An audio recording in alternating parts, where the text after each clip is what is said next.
I always thought childhood was supposed to be light, running in the yard, laughter at sunset, and the kind of joy you never question. But in my case, home was more like an endless test of patience. From the start, I realized my role was the daughter who had to learn obedience, while my brother was treated like some untouchable prince. The imbalance wasn't just in small gestures, it was in the big decisions that shaped my life. Every choice that involved the two of us leaned his way. My part was just to accept and never question. Have you ever felt that?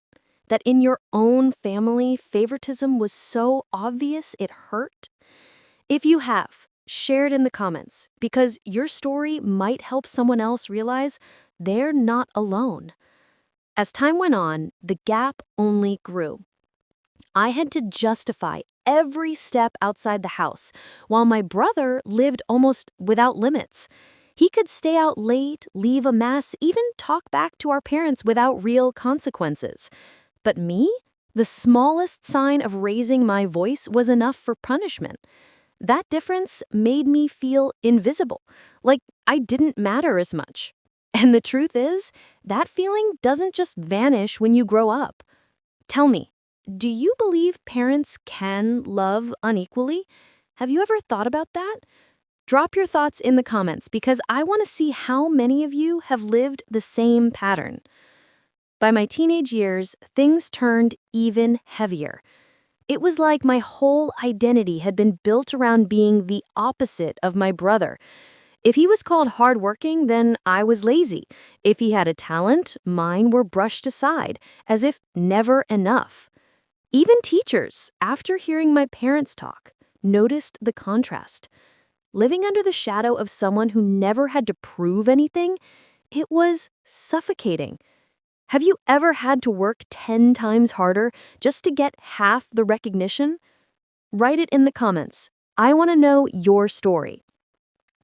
And here's the strangest part.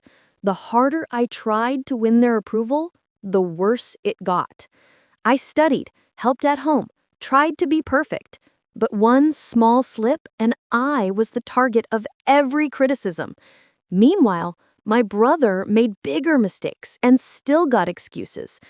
He's tired, it's just his age, you should understand. It was like I was born to understand everyone, but no one was expected to understand me. Have you ever felt like a side character in your own house?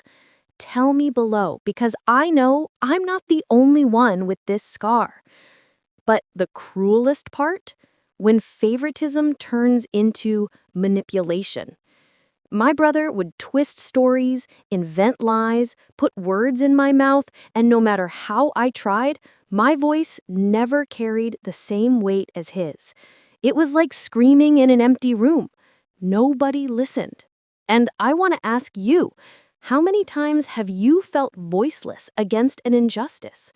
If you relate, just write the word voice in the comments. It's a way of saying we don't have to stay silent anymore. That's when I realized my survival depended on finding oxygen outside that house. Friends became my lifeline. Every chance to go out felt like breathing fresh air. But even that was turned against me. My parents said I was rebellious, trying to copy people who had nothing to offer, while my brother was described as the one who truly valued family. The distortion was suffocating. And you? Have you ever been accused of things that have nothing to do with who you really are, just because someone else twisted your image? Share that feeling in the comments. I promise many people will recognize themselves in your words. Even family events carried the same pattern. Parties, celebrations, outings, everything revolved around my brother. If I felt uncomfortable, I was ungrateful. If I stayed silent, I was cold. There was never room to just be me. And here's the thing. When this dynamic repeats for years, it doesn't just hurt. It shapes the way we see ourselves. Do you believe favoritism can leave scars forever? Write your opinion down below because this discussion might open a lot of eyes. The teenage years passed. but the scars remained. And as I grew older, I started to see that this favoritism went deeper than just preferences. It was a choice, an intentional imbalance, as if my parents were afraid I'd step into a place that, in their minds, already belonged to my brother. And that's exactly where the story takes a turn, because small decisions, over time, can grow into huge consequences. But before I share that next part, let me ask you something. If this story has made you reflect on your own life, hit that subscribe button. It's one simple click, but it helps this community grow and ensures that stories like this reach people who truly need to hear them. Stepping into adulthood didn't bring freedom. It just raised the stakes. While my friends talked about dreams, universities, and careers, I carried this invisible weight from home. Every achievement I reached was met with suspicion instead of celebration. What should have been moments of pride turned into lectures or reminders that I wasn't good enough. Have you ever had that? A moment that should have been joyful but was turned sour by someone close? Share it below because I want to see how often this pattern repeats. At home, the imbalance stayed the same. My brother walked on paved roads. I faced walls at every turn. If I wanted to study late, it was a waste of time. If I dreamed of leaving for college, it was selfish. Meanwhile, he got endless support even when he barely lifted a finger. And here's the thing, living like that doesn't just hurt in the moment, it changes the way you see yourself. Have you ever felt like the world was set up for you to fail? If yes, write "I relate" in the comments so others can see how many of us feel the same. Still, little by little, I found strength in small things. A teacher who believed in me, a friend who opened her home when I needed peace, even strangers who noticed effort my own family ignored. Those moments showed me that love doesn't need conditions. It simply exists. And I want to ask you, who was that one person who believed in you when no one else did? Write their name in the comments as a way of thanking them publicly. But love, real love, like in relationships, was the hardest test. Every time I tried to let someone into my life, the same shadows appeared. My parents judged, compared, whispered, turned every choice into evidence that I was wrong. Have you ever felt undeserving of love just because someone convinced you you weren't enough? If yes, write "I deserve more" below. Sometimes typing it out is the first step toward believing it. The truth is, living under constant comparison steals something precious: spontaneity. I couldn't celebrate a win without bracing for someone to cut me down. That constant guard turned into armor, so heavy that even genuine kindness felt suspicious. Have you ever been so used to defending yourself that even love felt like a trap? Let me know in the comments. I promise many of us have lived the same. And yet, there's a strange gift hidden in all this pain: resilience. Every closed door forced me to find another way.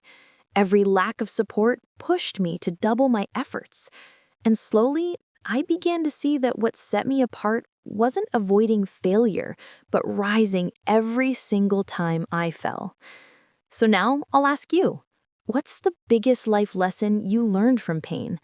Share it because your story might light someone else's path.